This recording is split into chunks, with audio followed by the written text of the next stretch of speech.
Guys இந்த வீடியோவில் நம்ம சிஎஸ்கே பிளேயர்ஸோட பெர்ஃபார்மன்ஸ்ல எப்படி இருந்திருக்குன்றதை பற்றி டீட்டெயிலாக பார்க்கலாம். எஸ்பெஷலி ஹாட் டாப்பிக்காக போயிட்டு இருக்கிறது பத்திரானோட பவுலிங் தான். பத்திரானா எப்படி பெர்ஃபார்ம் பண்ணியிருக்காரு, தேர்வாரா தேர மாட்டாரா, ரிலீஸ் பண்ணலாமா இல்லை ரீடைன் பண்ணலாமான்ற பற்றி என்னோட ஒப்பீனியனை நான் ஷேர் பண்ணியிருக்கேன். அண்ட் அது கூடவே சாம் கரனோட பேட்டிங் அண்ட் பவுலிங் இம்ப்ரூவ்மெண்ட் பற்றி, சாம் கரனே நம்ம 11ல் ஆடலாமா பற்றி என்னோட தாட்ஸை ஷேர் பண்ணியிருக்கேன். கைஸ் ஸோ வீடியோ ஃபுல்லாக பார்த்துட்டு லைக் பண்ணுங்க. அண்ட் சேனலுக்கு ஃபர்ஸ்ட் டைம்னா மறக்காம சப்ஸ்கிரைப் பண்ணுங்க. இப்போ வாங்க ஐஸ் வீடியோக்குள்ளே போகலாம். போன வீடியோவில் சவுத் ஆஃப்ரிக்கன் டொமஸ்டிக் பிளேயர்ஸோட ரிவ்யூலாம் பார்த்துருந்தோம். அதுக்கப்புறம் ஜேஎஸ்கேட ஸ்குவாட் ரிவ்யூ மென்ஷன் பண்ணியிருந்தேன். ஸோ இன்கேஸ் நீங்கள் அந்த வீடியோஸ் எல்லாம் இன்ட்ரெஸ்டாக இருந்தீங்கன்னா அண்ட் இன்னும் பார்க்கலன்னா மறக்காம செக் பண்ணி பாருங்க. நான் கீழே டிஸ்கிரிப்ஷனில் லிங்க் ஷேர் பண்ணுறேன். இப்போ நம்ம கரண்ட் சிஎஸ்கே பிளேயர்ஸோட பர்ஃபார்மன்ஸ்லாம் பார்க்கலாங்க. இது ரெண்டு பர்டிகுலர் பிளேயர் மேலே தான் கான்சன்ட்ரேட் பண்ண போகிறோம். ஒன்று சாம் கரன் அண்ட் இன்னொன்று மதிஷா பத்திரானா. சாம் கரன் அவரோட 100 பர்ஃபார்மன்ஸ்க்கு அப்புறம் இங்கிலாந்து ஸ்குவாட்ல திருப்பி வந்திருக்காரு. நல்லா பர்ஃபார்மன்ஸ் கொடுத்துட்டு இருக்காரு. பவுலிங்ல டெவால் ப்ரோஸ்லாம் விக்கெட் எடுக்கிறாரு. அது அவரோட 130 ஸ்பீட்லேயே ஷார்ட் பால் போட்டு பிரவுஸ் அவுட் ஆக்குறாரு. இதில் இவரு நல்லா போட்டு விக்கெட் எடுக்கிறாரா இல்லை பிரவுஸ் ஷார்ட் பால் அடிக்க போய் அவுட் ஆகிறான்றது தெரியல. பிகாஸ் நான் அந்த மாதிரி லைவாக பார்க்கல. பட் ஹைலைட்ஸ் கிளிப்ஸ் பார்த்தேன். சாம் கரனோட ஷார்ட் பால் பிச் ஆகி ரஷ் பண்ணது பேட்டரை. அண்ட் பேட்டிங்கும் ஆப்வியஸாக செம்மையாக பெர்ஃபார்ம் பண்ணிட்டு இருக்கனால இப்போ அகைன் ஒரு கான்வர்சேஷன் வருது. ஏன் நம்ம சாம் கரனையே 4th ஓவர்சீஸ் பிளேயராக பார்க்கக்கூடாதுன்ற மாதிரி. ஒரு ஆல்ரவுண்டர் தான் நமக்கு ஆக்ஷனில் தேவை. பட் ஏன் நம்ம சாம் கரனை பார்க்கக்கூடாதுன்னு. சாம் கரன் செம்மையாக செட் ஆவார் கைஸ். அதனால தான் ஆக்ஷன்லேயே லாஸ்ட் டைம் எடுத்திருந்தோம். பட் இங்கே என்ன பிரச்சனைனா சாம் கரனோட பழைய ஸ்கில்ஸ் மாறிடுச்சு. இதை பற்றி நம்ம போன வீடியோஸ்ல நிறைய டிஸ்கஸ் பண்ணியிருக்கோம். சாம் கரனோட பழைய ஸ்கில் என்னன்னா பவர் பிளே, ஸ்விங் பண்ணுறது, நடுவில் வந்து கேமியோஸ் ஆடுறது. இப்போ என்னன்னா அப்படியே ஆப்போசிட்டாக வந்துட்டாரு. இப்போ ஒரு பெட்டர் பேட்டராக வந்திருக்காரு. பவுலிங்கில் மிடில் ஓவர் பவுலர், அந்த கட்டர் ஸ்லோயர் ரன்ஸ் போடுற பவுலராக இருக்காரு. அண்ட் ஸ்லோயர் ரன்ஸ் பேசும்போது ஒரு ஸ்லோயர் ரன்லாம் நல்ல விக்கெட் எடுக்கிறாரு கைஸ். அதுவும் நோட்டீஸ் பண்ண வேண்டியது. முன்னாடி வந்து பவர் பிளே நல்லா போட்டவர், இப்போ மிடில் ஓவர் பவுலராக இருக்காரு. நம்ம ஸ்குவாடோட காம்போசிஷனுக்கு பவர் பிளே போடுற பவுலர் தான் தேவை.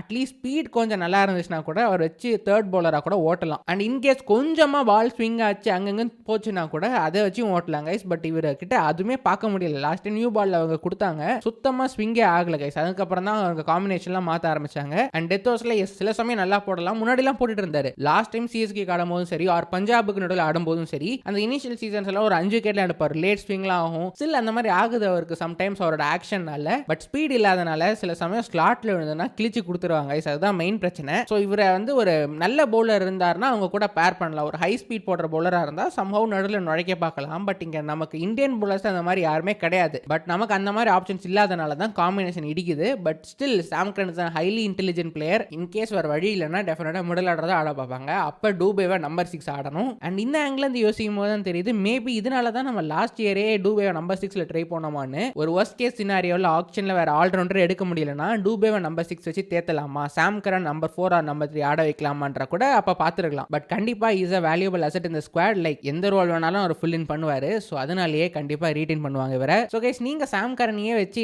ஆல்ரவுண்டர் ஆட பார்ப்பீங்களா இல்ல வேற ஆல்ரவுண்டர் ஆர் ஒரு பேட்டிங் ஃபினிஷர் போவீங்களான்னு கீழே மென்ஷன் பண்ணுங்க. அண்ட் ஃபைனலி நம்ம பத்திரானா இஷ்யூக்கு வருவாங்க. ஸ்ரீலங்கா ஏஷியா கப் மேட்ச்ல பார்த்தேன், நம்ம பத்திரானா வருதுன்ற மாதிரி இருந்துச்சு. ரொம்ப பாவமா இருந்துச்சு. எப்படி இருந்த மனுஷன் 2023 2024 அன்பிளேயபிளா இருந்தாரு கைஸ். 2024 எஸ்பெஷலி இன்ஜுரி ஆயிட்டு போலனா கண்டிப்பா பர்பிள் கேப் கண்டெண்டரா இருந்திருப்பாரு. அந்த அளவுக்கு ஒரு வெறியான பவுலிங் போட்டிருந்தாரு. அவர் வந்தாலே அவரோட ஸ்பீடுக்கு அவரோட ஆக்ஷனுக்கு நேரா ஒரு ராக்கெட் காலில் வந்து அடிக்கிற மாதிரி இருக்கும். பேட்ஸ்மேன் மிஸ் பண்ணா எல்பிடபிள்யூ, மிஸ் பண்ணலன்னா ரிவர்ஸ் ஸ்விங் ஆகி போல்டுன்னு வேற லெவல்ல பண்ணிட்டு இருந்தாரு. அண்ட் முக்கியமா பேஸ் நல்லா ஆடக்கூடிய பேட்டர்ஸை ரஷ் அப் பண்ணி விக்கெட் எடுத்தாரு கைஸ். ஏடன் மார்க்கரம், ட்ரிஸ்டன் ஸ்டப்ஸோட விக்கெட்ஸ்லாம் நமக்கு இன்னும் கண்ணிலே தெரியும். இந்த லிஸ்ட்ல மிச்சல் மார்ஷும் ஆட் பண்ணிருக்கணும். அதே ட்ரிஸ்டன் ஸ்டப்ஸ் மேட்ச்ல மிச்சல் மார்ஷும் போல்ட் ஆக்குவாரு. ஸோ இந்த மாதிரி ஒரு பேச நல்லா ஆடக்கூடிய பேட்டர்ஸை விக்கெட் எடுக்கும் போது என்ன பவுலர்ரா, கண்டிப்பா நமக்கு இன்னொரு 10-15 வருஷம் ஆடுவார்ன்ற மாதிரி தான் நம்ம எல்லாருமே திங்க் பண்ணிட்டு இருந்தோம். பட் அன்பார்ச்சுனேட்லி அவர் இன்ஜுரியை குறைக்கிறதுக்காக ஆக்ஷனை மாத்த போய் இந்த நிலைமைக்கு வந்திருக்காரு. 1 இயர் ஆக போகுது ஆல்மோஸ்ட். இன்னும் அவர் ரெக்கவர் ஆன மாதிரி தெரியல. நானும் அந்த ஒரு யாருக்கு ஒரு போல்டு பார்க்கலாம் நானும் ஏஷியா கப்ல பார்த்துட்டு இருந்தாங்க. பங்களா புலிகள் தாட்டா கண்டிப்பா ஒரு விக்கெட் எடுப்பாருன்னு ஜாலியா அசால்ட்டா ஆடிட்டு போயிட்டாங்க.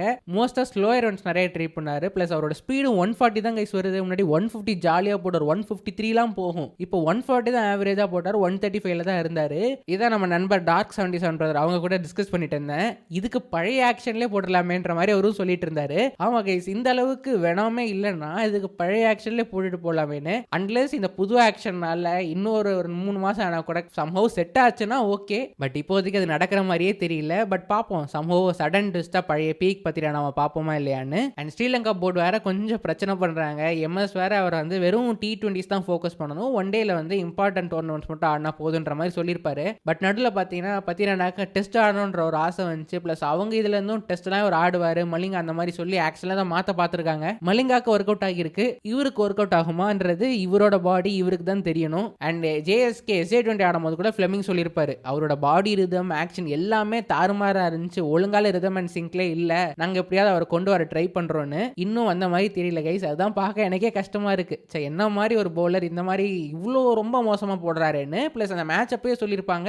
200+ வைட் போட்டிருக்காரா கைஸ். அது 2023 2024 பாத்தீங்கன்னா ஆல்மோஸ்ட் 200 வைட் போட்டிருக்காரு T20s மட்டும். கண்ட்ரோலும் இம்ப்ரூவ் ஆன மாதிரி தெரியல கைஸ். அதனால எல்லா ஆங்கிள் இருந்தும் ஃபுல் அடி விழுது பத்திரானாக்கு. அண்ட் நம்ம ஃபேன்ஸே நிறைய பேர் டாக் பண்ண ஆரம்பிச்சிட்டாங்க, ரிலீஸ் பண்ணணும் தேராதே கேஸ்ன்னு. எஸ் கைஸ், மேபி அது கூட ட்ரூவா இருக்கலாம். பட் பர்சனலா என்னோட ஒப்பீனியன் என்னன்னா, பீக் பத்திரானாவை வந்தாருன்னா டெத் ஓவர்ஸ்ல ரன்னே கொடுக்க மாட்டாரு, விக்கெட்ஸ் ஜாலியா எடுத்துட்டு போவாரு. பிளஸ் பேஸ நீங்க எந்த அளவுக்கு நல்லா ஆடுற பிளேயரா இருந்தாலும் அவருக்கு ரிவர்ஸ் ஸ்விங் கிடைச்சது 150ல போட்டாருன்னா அவர் வந்து அன்பிளேயபிள், யாரா இருந்தாலும் ஆட முடியாது கைஸ். அந்த ஒரு பர்டிகுலர் ரீசனால என்னோட ஒப்பீனியன் பத்திரானாவை ரீடைன் பண்ணணும்னு. பட் மேபி நீங்க சொல்ற மாதிரி ரிலீஸ் பண்ணி பைபேக் பண்ண கூட பார்க்கலாம் கம்மி பிரைஸ்க்கு. பட் கம்மி பிரைஸ்க்கு கிடைப்பாரான்னு கேட்டா எனக்கு தெரியாது. ஆக்ஷன்ல என்ன மாதிரி எல்லாம் திங்க் பண்ண போறாங்கன்னு. சில டீம் பர்சன் நிறைய இருக்கு, லாங் டர்மா நம்ம பார்க்கலாம். நம்ம கிட்ட கோர் ஓவர்சீஸ் பிளேயரே இல்லன்ற நினைக்கும் போது மேபி அவரை நல்லா ஆல் அவுட் போய் எடுக்க பார்க்கலாம். ஸோ அந்த மாதிரி ஒரு சினாரியை தவிர்க்கணுன்றதான் என்னோட ஒப்பீனியன். ப்ராப்ளி எஸ், ஒரு சீசன் பார்க்கலாம் ஐஸ். இன்னும் 1 இயர் வந்து ரீடைன் பண்ணிட்டு ஒர்க் அவுட் ஆகுமா ஒர்க் அவுட் ஆகாதா. 2 வருஷம்லாம் யாரும் ஒர்க் அவுட் ஆகாம இருந்தது கிடையாது. 2 வருஷம் நீங்க தேரலன்னா அவ்வளவுதான் உங்க கேஸ் மாதிரி எடுத்துக்கலாம். ஸோ அதனால இன்னும் 1 இயர் பார்க்கலாம். 1 இயர்ல எவ்வளவு இம்ப்ரூவ் ஆகுறாரு, என்ன மாதிரி பெர்ஃபார்ம் பண்றாருன்னு